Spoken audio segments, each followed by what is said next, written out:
അങ്ങനെ കാത്തിരിപ്പിനൊടുവിൽ ബ്രൊമാൻസ് എന്ന ചിത്രത്തിൻ്റെ ഫസ്റ്റ് ഹാഫ് റെസ്പോൺസ് ഒക്കെ ഇപ്പോൾ പുറത്തുവന്നിരിക്കുകയാണ്. ആ ഒരു അപ്ഡേഷനാണ് ഇന്നൊരു വീഡിയോ ഭാഗത്ത്.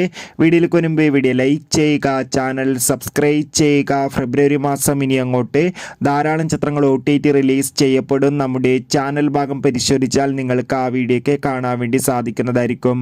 അർജുൻ അശോകൻ, മാത്യൂസ്, മഹിമ നമ്പ്യാർ എന്നൊക്കെ പ്രധാന കഥാപാത്രങ്ങളായി ഇന്ന് റിലീസിനെത്തിയ ചിത്രമായിരുന്നു ബ്രൊമാൻസ്. എല്ലാ സിനിമാ പ്രേമികളും ഒരേപോലെ ചിത്രത്തിൻ്റെ റിലീസിനായി ഏറെ ആകാംക്ഷയോടെയായിരുന്നു കാത്തിരിക്കുന്നുണ്ടായിരുന്നത്. ഫൈനലി ചിത്രത്തിൻ്റെ ആദ്യ ഷോ ഇപ്പോൾ കേരളത്തിലെ വിവിധ തിയേറ്ററുകളിൽ ആരംഭിച്ച് ചിത്രത്തിൻ്റെ ഫസ്റ്റ് ഹാഫ് റെസ്പോൺസ് ഒക്കെ പുറത്തുവന്നിരിക്കുകയാണ്. ചിത്രത്തിൻ്റെ ആദ്യ പകുതി തന്നെ ചിത്രത്തിന് മികച്ചൊരു പോസിറ്റീവ് റെസ്പോൺസാണ് നേടിയെടുത്തിട്ടുള്ളത്. ചിത്രം കാണുന്ന സിനിമാ പ്രേമികളെല്ലാവരും ഒന്നടങ്കം പറയുകയാണ് ചിത്രം ഒരു പക്ക കളർഫുൾ കോമഡി എൻ്റർടൈൻമെൻ്റ് ആണെന്നും ചിത്രത്തിൻ്റെ ഫസ്റ്റ് ഹാഫിൽ മികച്ചൊരു കോമഡി രംഗങ്ങളും മികച്ചൊരു ട്വിസ്റ്റും കാണാൻ വേണ്ടി സാധിക്കുന്നുണ്ടെന്ന് റിപ്പോർട്ടുകൾ സൂചിപ്പിക്കുകയാണ്.